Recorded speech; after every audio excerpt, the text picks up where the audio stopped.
하루 저무는 시간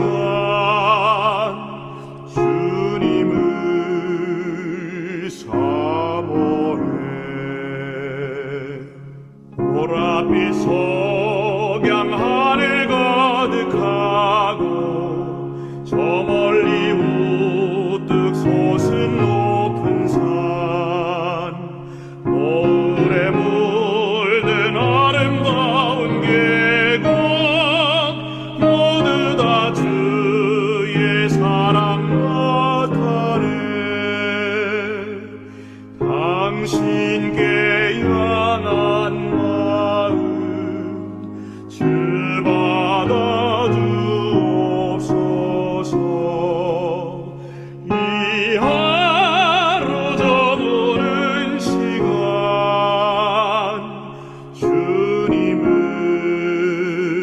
찬양해.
성도 여러분 안녕하십니까? 우리 하나님께서 주시는 평안이 성도들 개인마다 그리고 가정마다 함께 하시기를 기도합니다. 저는 아모스서를 통하여 하나님의 말씀을 함께 나누고 있는데요. 저는 오늘 그 한 알갱이도 땅에 떨어지지 아니하리라 라고 하는 제목으로 말씀을 함께 나누겠습니다. 다 함께 아모스 9장 8절에서 9절의 말씀을 함께 보겠습니다. 보라, 주 여호와 내가 범죄한 나라에 주목하여 지면에서 멸하리라. 그러나 야곱의 집은 온전히 멸하지는 아니하리라. 이는 여호와의 말씀이니라. 내가 명령하여 이스라엘 족속을 만국 중에서 채질하기를 곡식을 채질함같이 하려니와 그 한 알갱이도 땅에 떨어지지 아니하리라. 아멘. 저는 지난 2시간을 통해서 아모스 선지자가 활동했던 당시의 이스라엘의 영적인 상태를 함께 살펴보았습니다. 물질주의가 만연했고 이웃들의 아픔은 무시되었습니다. 사람들은 이기적인 욕망으로 그들의 인생을 탕진했고 종교는 매우 형식화되었습니다. 이런 이스라엘을 향해 하나님은 그 당시 드고아의 목자였던 아모스를 통해 여호와께 돌아오라고 호소하셨죠. 위선적이고 형식화된 종교를 벗어나서 하나님의 공의와 사랑, 그분의 품성이 하수와 같이 그리고 강같이 흘러가도록 하라고 호소하셨습니다. 하지만 이러한 간절한 호소에도 불구하고 이스라엘은 계속 내리막길을 걸어 내려갔습니다. 아모스 6장부터 그 이스라엘 백성들의 영적인 상태가 더 신랄하게 묘사되고 있는데요. 아모스 6장에는 시온에서 안락하게 거하는 자와 사마리아 산에서 마음이 든든한 자에 대한 경고가 적혀 있습니다. 그들은 6장 4절에 상하상에 누워서 어린 양과 송아지 고기를 먹으면서 6절에 보면 귀한 기름을 몸에 바르면서도 요셉의 환난을 인하여는 근심하지 않았다라고 적혀 있습니다. 이 표현은 그들이 물질적으로는 대단히 부유했지만, 그래서 먹고 사는 일에 쾌락에는 그들이 몰두했지만 내세에 대한 소망이 없이 살았음을 우리에게 알려주고 있는 것이죠. 요셉의 환난을 인하여는, 그들에게 장차 당할 그 재난에 대하여는 유의치 않는 그런 사람들이었다는 것이죠. 이런 아모스 당시의 모습은 마지막 시대로 알려진 성경 요한계시록의 라오디게아 교회의 시대와 매우 비슷합니다. 요한계시록 3장 17절, 내가 말하기를 나는 부자라 부요하여 부족한 것이 없다 하나 내 곤고한 것과 가련한 것과 가난한 것과 눈먼 것과 벌거벗은 것을 알지 못하도다. 아모스 당시의 이스라엘은 겉으로 볼 때는 안락했지만, 그래서 마음이 든든한 것처럼 보였지만 그들의 실상은 영적으로 매우 헐벗고 가난했습니다. 아모스 6장 13절에 의하면 그들은 허무한 것을 보고 기뻐하며 이르기를 우리의 뿔은 우리 힘으로 취하지 아니하였느냐라고 스스로 자신을 교만하게 자고했던 것입니다. 여러분, 우리가 이제까지 살아온 모든 것들은 하나님의 은혜로 된 것입니다. 여러분들이 성취한 모든 결과와 여러분의 삶 속에 여러분들이 누리고 사는 모든 축복들은 하나님께서 주신 것들이죠. 그런데 우리는 매우 쉽게 하나님의 은혜와 그분의 축복을 잊어버립니다. 마치 내 힘으로, 마치 내 지혜와 능력으로 우리의 모든 것들을 얻었다고 생각하는 것이죠. 이스라엘 백성들은 허무한 것들을 기뻐하며 그들 마음속에 이르기를 우리의 뿔은 우리의 힘으로 취하지 아니하였느냐라고 자고했습니다. 여러분, 이스라엘 당시, 그 아모스 당시의 이스라엘이나 오늘날이나 이 교만함, 내 힘으로 내가 무엇인가를 했다라고 하는 이 교만함은 하나님께서 가장 미워하시는 죄입니다. 그것이 가장 고치기 어려운 이유는 교만은 그리스도의 필요를 전혀 느끼지 못하게 만들기 때문인 것이죠. 이렇게 영적으로 이웃에 대하여 무관심하고 교만했던 이스라엘, 부유하다고 스스로 자위하면서도 자신의 영적인 실상을 알지 못했던 이스라엘을 향하여 하나님께서는 아모스 6장 14절에 내가 한 나라를 일으켜 너희를 치리라고 선언하셨어요. 그리고 이 예언의 말씀은 얼마 후에 아수르라고 하는 나라를 통하여 이스라엘이 철저하게 망하는 그런 역사로 성취가 되고 있는 것이죠.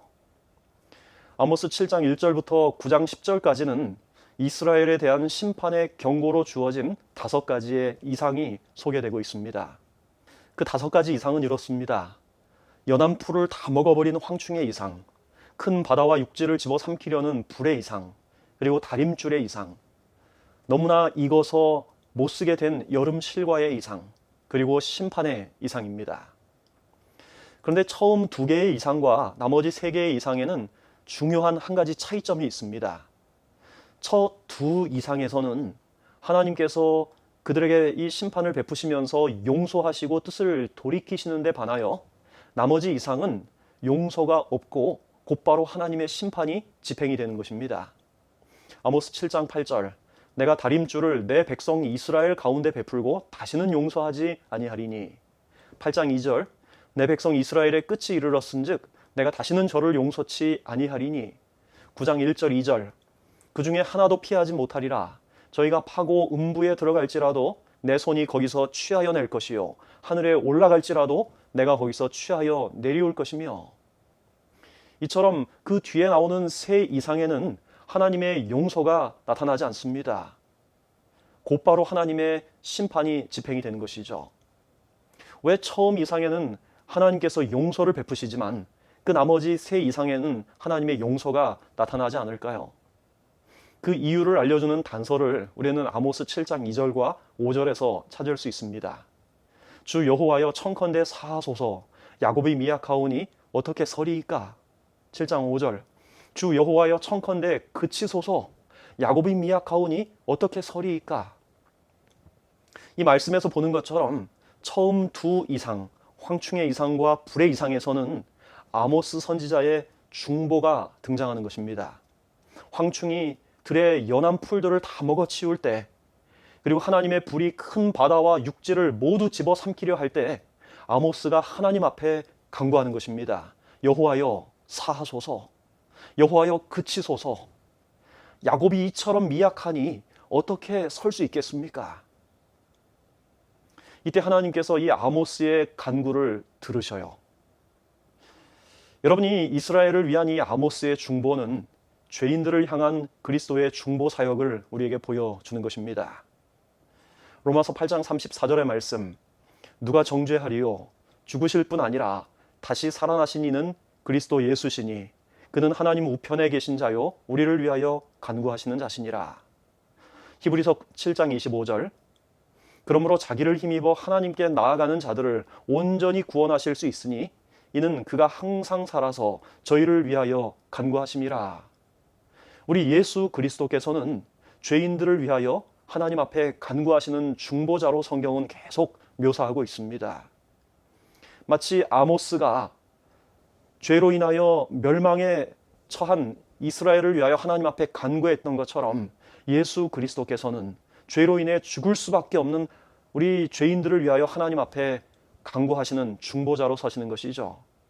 하지만 이 아모스의 5가지 이상 가운데 뒤에 나오는 세 이상, 다림줄의 이상과 여름 실과의 이상, 그리고 심판의 이상에는 중보자가 나타나지 않습니다.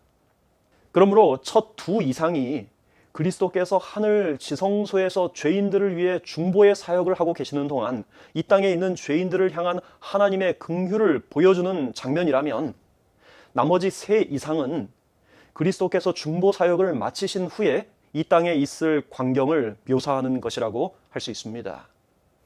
그래서 아모스 8장 10절에서 13절에 묘사된 백성들의 애통과 곤고함과 슬픔은 마지막 때 큰 성 바벨론이 무너질 때 이 땅에 그 바벨론에 의지하여 살던 이 땅의 상고들이 하게 될 비탄과 거의 유사하다는 것을 우리는 알 수 있습니다.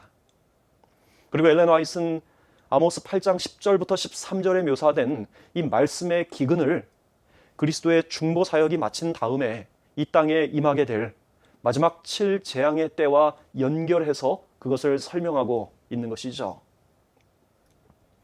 여러분, 오늘 우리가 우리의 죄를 위해 중보하시는 그리스도가 계시다는 사실은 우리에게 얼마나 큰 복음인지 모릅니다. 아직 우리가 넘어지고 죄를 짓지만, 그러나 우리가 여전히 하나님의 은혜의 시기 안에 살아가고 있다는 것은, 그래서 우리가 회개하고 다시 하나님과 화목할 수 있다고 하는 사실은 우리에게 참으로 큰 복음이요 축복인 것입니다. 제가 중학교 2학년이었을 때 한문이라는 과목이 있었습니다. 이 과목의 중간고사 시험을 볼 때였어요. 그 한문 시험의 가장 마지막 문제가 우리 학교 교장 선생님의 이름을 한자어로 쓰라는 문제였는데, 그 교장 선생님의 이름이 이자, 기자, 훈자였습니다. 오얀니, 터기, 그리고 가르칠 훈자. 그런데 이 마지막 글자를 도무지 알 수가 없었어요. 당시 저는 우리 반의 반장으로 맨 뒷자리에서 시험을 보고 있었는데, 바로 제 옆자리에 우리 학교에서 가장 공부를 잘하는 장혁이라고 하는 부반장 아이가 앉아 있었습니다. 저는 이 마지막 문제 때문에 고민하고 골몰하다가 지우개에 써서 제 친구에게 SOS를 보내기로 했어요. 슬며시 지우개를 떨어뜨린 다음 그 친구가 제 지우개를 주워서 뭔가를 적어서 다시 바닥에 떨어뜨렸어요. 이제 그 지우개를 줍기만 하면 한문 시험에서 그 가장 마지막 어려운 문제를 제가 맞추고 좋은 성적을 거둘 수 있는 그런 순간이었습니다. 처음 해보는 부정행위에 얼마나 마음이 조마조마하던지요. 제가 그 지우개를 줍기 위해 몸을 숙이는 순간 시험 감독이셨던 담임 선생님이 헛기침을 2번 하셨어요. 저는 동작을 멈췄습니다. 잠시 후에 다시 지우개를 주우려는데 이번에는 아까보다 더 큰 헛기침을 또 2번 하시는 것입니다. 제가 거기서 멈췄어야 했습니다. 그런데 이미 부정행위를 하기로 결심한 저는 그걸 줍겠다는 의지를 꺾지 않았어요. 다시 지우개를 줍기 위해 팔을 바닥으로 내뻗었을 때 선생님은 어이 거기 이리 나와 하고 소리를 치셨어요. 그 순간 아 큰일 났구나 라는 생각에 온몸이 얼어붙었습니다. 그 소리의 방향은 분명히 제일 뒷자리 구석에서 시험을 보던 저를 향한 소리였습니다. 반장이 부정행위를 하다 들켰으니 그 소문이 남녀공학이었던 온 학교에 다 날 것이 뻔했어요. 앞으로 어떻게 해야 되나 참 고민하는 그 순간이 엄청 길게 느껴졌습니다. 제가 가만히 몸을 웅크리고 있는데 다시 어이 이리 나와 빨리 나와 라는 성난 목소리가 들렸습니다. 저는 근데 너무나 부끄럽고 너무나 어찌할 바를 몰라서 고개를 푹 숙이고 있었습니다. 시험을 보던 그 반의 학생들이 모두 제가 있는 쪽을 향해 시선이 쏠린 것이 다 느껴졌어요. 이제 더 이상 버틸 수 없다는 생각에 될 대로 되라 하는 생각에 일어나려는 순간에 바로 제 앞자리에 앉아 있었던 이관우라고 하는 공부를 잘 못하는 친구가 얼떨결에 앞으로 나아갔어요. 선생님은 관우의 뺨을 세게 때렸고 그 친구의 시험지를 반으로 찢어버린 다음 그 친구를 교실에서 쫓아내셨어요. 저에게 어쩌면 인생 최대의 위기였던 그 순간이 그렇게 일단락이 됐어요.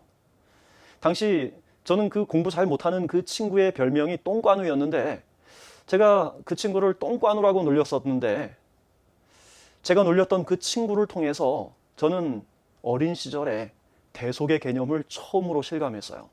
내가 받아야 할 수치를 그 친구가 대신 받은 것입니다. 여러분, 우리 예수 그리스도께서 내가 받아야 할 수치와 모욕을 내 대신 받으신 거예요. 그분이 그 수치와 그 모욕을 다 받으신 그분께서 부활하시고 승천하셔서 여전히 하늘 지성소에서 죄인된 나를 위하여 하나님 앞에 탄원하고 계신 것입니다. 오늘 우리가 그 하나님의 은혜 안에서 살고 있는 것이죠. 그러므로 예수 그리스도의 속죄의 피가 오늘 우리에게, 오늘 나에게 유효한 것이 되도록 매 순간 그분의 십자가의 공로를 의지하는 것이 우리의 가장 큰 특권인 것입니다. 리비앤 헤럴드 1896년 5월 12일자에 있는 말씀이에요. 예수께서는 아버지 앞에서 호소하시는 우리의 중보자로 살아계신다. 그분은 온 세상의 죄를 짊어지셨다. 예수께로부터 시선을 돌려 다른 이나 다른 사물을 바라볼 때에는 실수를 범하게 될 것이다. 그러나 위험의 경고를 받자마자 다시 시선을 예수께 고정시킨다면 그에게는 영생의 소망이 주어질 것이며 주의 발자취를 따라 발걸음을 내디딘다면 그의 여정은 안전할 것이다. 그는 기뻐하면서 그분은 하나님 앞에 살아계신 나의 중보자이시다. 그분은 나를 위해 기도하신다. 그분은 나의 옹호자이시며 당신의 완전한 의로서 나를 옷 입혀주신다고 외칠 것이다. 오늘 이 외침과 이 고백이 오늘 저와 여러분들의 고백이 되기를 간절히 바랍니다. 오늘 우리는 무가치하지만, 우리는 볼품없고 날마다 넘어지지만 우리 앞에 하나님 앞에 살아계신 예수 그리스도께서 우리의 중보자 되신다는 사실을 믿음으로 붙잡게 되기를 간절히 바랍니다. 여러분, 성경을 통해 우리는 하나님의 긍휼하심이 죄인을 오래 참으시지만 그 반면에 사람들이 그 이상의 죄의 길로 가서는 안 되는 어떤 한계선이 있다는 엄숙한 교훈을 우리는 배우지요. 그 한계선에 도달할 때 긍휼을 베푸시는 일은 멈춰지고 심판하시는 일이 시작이 되는 것입니다. 이것은 하나님의 긍휼하심에 어떤 한계가 있기 때문이 아닙니다. 오히려 오랫동안 하나님의 긍휼을 멸시한 죄인의 마음이 점점 죄로 인해서 굳어져서 더 이상 하나님의 성령의 감화를 느끼지 못하게 되기 때문입니다. 우리 예수 그리스도의 그 중보하시는 그 지성소의 사역은 곧 마칠 것입니다. 그때가 되면 우리에게 허락된 모든 은혜의 시기는 끝이 날 것입니다. 그 한계선이 있는 동안에 우리는 우리의 죄를 주님 앞에 고백하고 회개하며 우리의 삶을 변화시켜야 하는 것입니다. 요한복음 12장 35절의 말씀처럼 아직 잠시 동안 빛이 너희에게 있으니 빛이 있을 동안에 다녀 어두움에 붙잡히지 않게 하라 라고 하는 이 말씀을 오늘 여러분과 제 마음속에 깊이 새기게 되기를 간절히 바랍니다. 아모스가 하나님께 간구할 때 이 첫 두 이상에서 하나님께서 뜻을 돌이키셨습니다. 아모스 7장 3절 그리고 6절 같은 말씀 반복되는데요. 주 여호와께서 이에 대하여 뜻을 돌이켜 가라사대 이것이 이루지 아니하리라. 아멘. 여러분, 여기 참 우리의 눈을 끄는 장면이 있어요. 모든 것을 아시는 전지하신 하나님께서 뜻을 돌이키신다라고 하는 그런 표현입니다. 이 표현은 하나님의 미리 아심과 우리의 자유의지에 대한 여러 신학적인 질문들을 일으킬 수 있지만 분명한 것은 우리가 회개하고 돌이킬 때 하나님께서는 우리의 죄를 용서하시고 그분의 뜻을 돌이키신다라고 하는 사실이에요. 그런데 여기서 하나님께서 돌이키시는 것은 우리가 회개하는 것과는 좀 다르다는 사실을 우리는 알아야 합니다. 부조화 선지자 630쪽에 있는 말씀인데요. 인간의 후회는 마음의 변화를 의미하고 하나님의 후회는 환경과 관계의 변화를 의미한다. 여러분, 이게 무슨 뜻일까요? 인간의 후회는 마음의 변화를 의미하고 하나님의 후회는 환경과 관계의 변화를 의미한다. 사무엘상 15장 22절 23절의 말씀입니다. 사무엘이 가로되 여호와께서 번제와 다른 제사를 그 목소리 순종하는 것을 좋아하심같이 좋아하시겠나이까? 순종이 제사보다 낫고 듣는 것이 수양의 기름보다 나으니 이는 거역하는 것은 사술의 죄와 같고 완고한 것은 사신 우상에게 절하는 죄와 같음이라. 왕이 여호와의 말씀을 버렸으므로 여호와께서도 왕을 버려 왕이 되지 못하게 하셨나이다.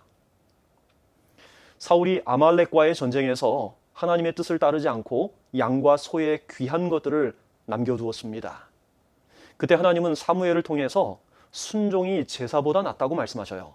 그리고 사울을 왕 위에서 물러나게 하시겠다고 말씀하십니다. 심지어 사울을 왕 삼은 것을 하나님께서 후회하셨다라고 성경은 기록합니다.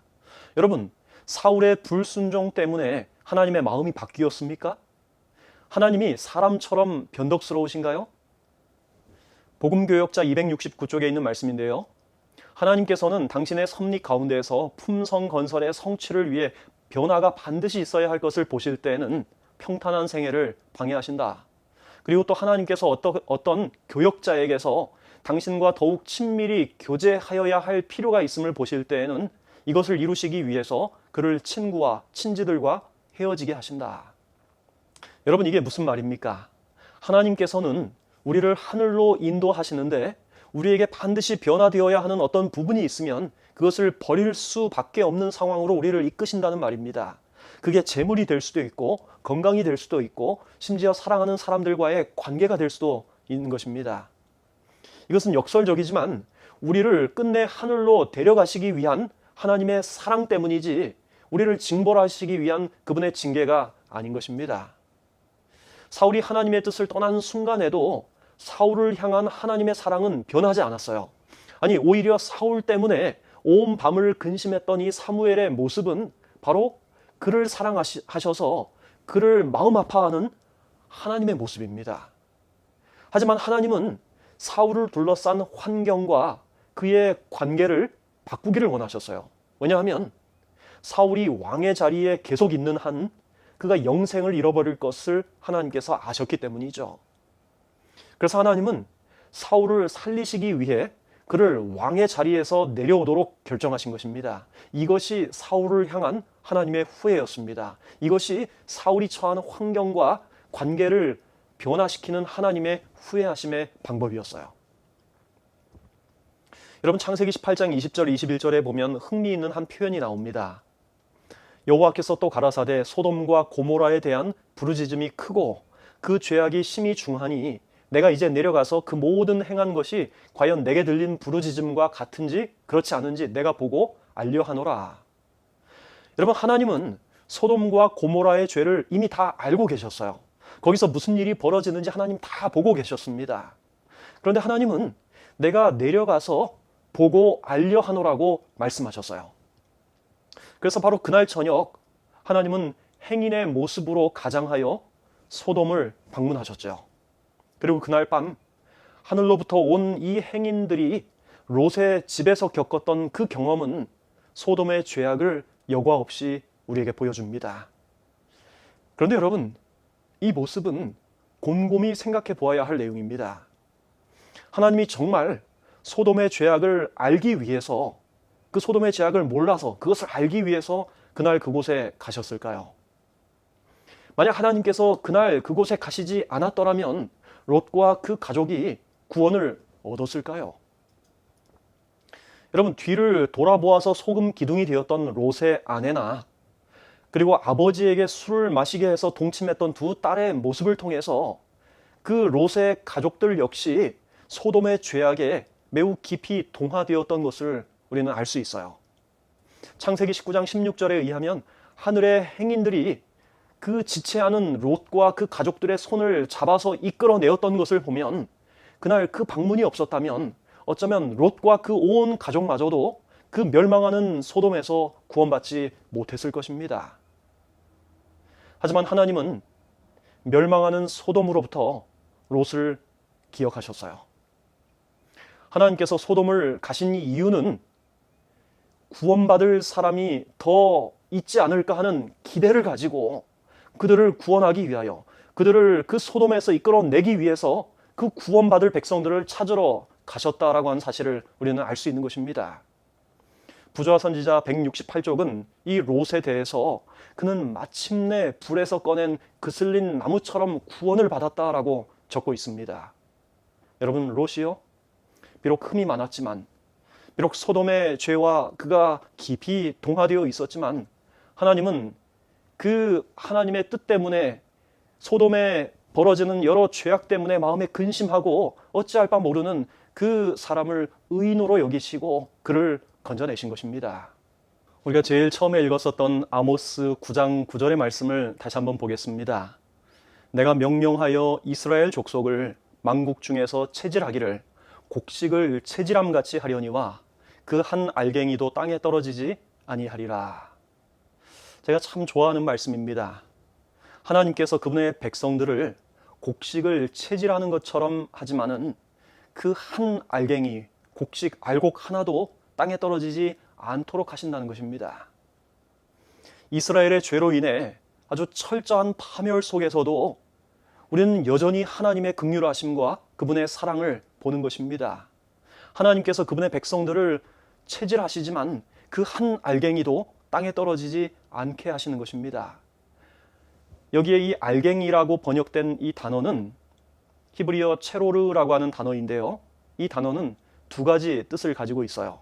하나는 작은 조약돌이라고 하는 그런 뜻입니다. 그래서 여기서 하나님의 백성들이 한 알갱이, 작은 조약돌처럼 볼품이 없을지라도 그 한 알갱이도 땅에 떨어지지 않는다는 것이 바로 이 뜻입니다. 그런데 이 체로르에는 또 다른 한 뜻이 있는데 그것은 바로 주머니 혹은 부대라고 하는 그런 뜻을 갖고 있어요. 작은 조약돌과 이 주머니라고 하는 단어는 별로 그렇게 상관이 없는 것처럼 보입니다. 이 체로르라고 하는 단어가 쓰여진 이 다른 성경절 하나가 바로 사무엘상 25장 29절의 말씀입니다. 사람이 일어나서 내 주를 쫓아 내 주의 생명을 찾을지라도 내 주의 생명은 내 주의 하나님 여호와와 함께 생명싸개 속에 쌓였을 것이요 내 주의 원수들의 생명은 물매로 던지듯 여호와께서 그것을 던지시리이다. 지금 이 말씀은 아비가일이라고 하는 지혜로운 여인이 분노하고 지금 성난 다윗에게 한 말입니다. 다윗은 지금 복수심에 불타서 그의 왕다움을 잃어버리고 그의 하나님의 자녀다움을 잃어버리고 분노한 채 자신에게 모욕을 가한 나발을 죽이기 위해서 전쟁을 선포한 그런 상황이죠. 그런데 그 다윗 앞에 아비가일이라고 하는 여인이 무릎을 꿇고 하는 말이 당신의 생명이 여호와와 함께 생명싸개 속에 쌓여 있다라고 하는 그런 말입니다.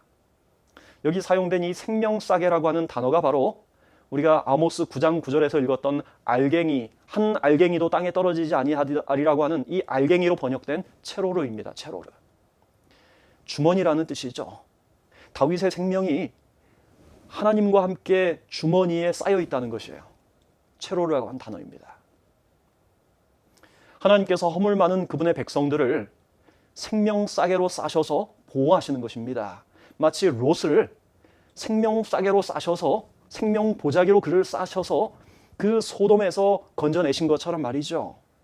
비록 우리가 죄를 지을지라도 여전히 그리스도의 보혈의 공로를 의지하여 하나님께 나아갈 때 하나님은 우리를 그분의 거룩한 생명싸개 속에 싸시는 것입니다.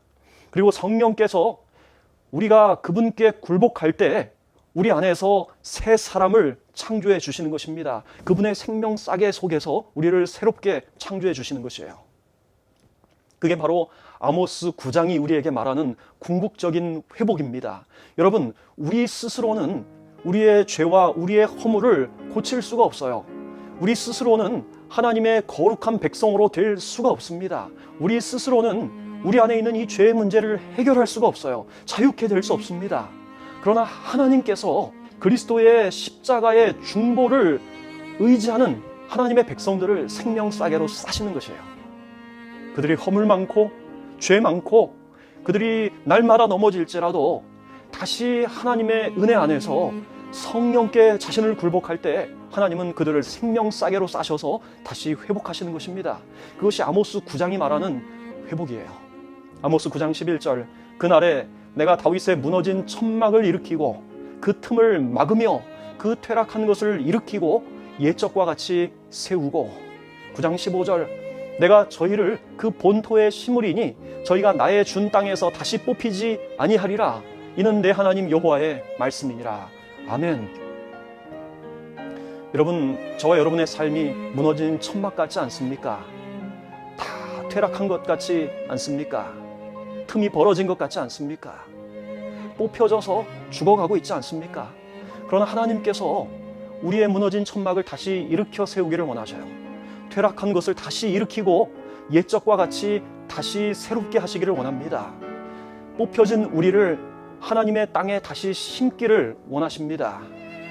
사랑하는 여러분, 끝까지 충성하게 되기를 바랍니다. 비록 넘어질지라도 끝까지 그리스도를 바라보기를 바랍니다. 그래서 회복해 하시는 하나님의 능력 안에서 끝까지 굳게 서기를 간절히 바랍니다. 거의 다 왔습니다. 이제 곧 예수께서 천천만만의 천사와 함께 그분의 사랑하는 백성들을 데리러 이 땅에 다시 오실 것입니다. 우리는 속히 본향에 이를 것입니다. 우리의 공로가 아니라 그리스도의 공로로 본향에 이를 것입니다. 그때 에덴으로부터 뽑혀졌던 우리의 생명이 다시 본토에 심겨져 영원히 뽑히지 않을 것입니다. 여러분, 그때까지 저와 여러분 끝까지 충성하게 되기를 바라면서 오늘 말씀을 마치겠습니다. 함께 기도하겠습니다. 오 사랑의 아버지 하나님, 아모스 시대의 그 영적인 모습은 오늘 우리의 모습을 너무나 여실히 보여줍니다. 오 아버지, 우리가 주님의 그 은혜를 잊어버리고 살 때가 너무나 많습니다. 그러나 그때마다 우리를 다시 생명싸게 싸셔서 우리를 죄의 멸망으로부터 구원하기를 간절히 원하시는 하나님의 은혜를 다시 기억합니다. 오 아버지, 다시 오실 예수 그리스도의 재림을 기다리게 하시고 끝까지 충성하게 하여 주시옵소서. 우리를 생명싸개처럼 싸셔서 우리를 한 알갱이도 땅에 떨어지지 않도록 하기 위해서 체질하시는 그 하나님의 은혜 안에서 오늘 우리가 변화된 그런 새로운 사람으로 거듭나게 인도하여 주시옵소서. 오늘 이 안식일을 예비하는 이 시간이 우리 하나님의 거룩한 은혜 안에서 새 사람으로 지음받는 아름다운 시간 되도록 축복하시기를 예수님의 이름으로 간절히 기도합니다. 아멘.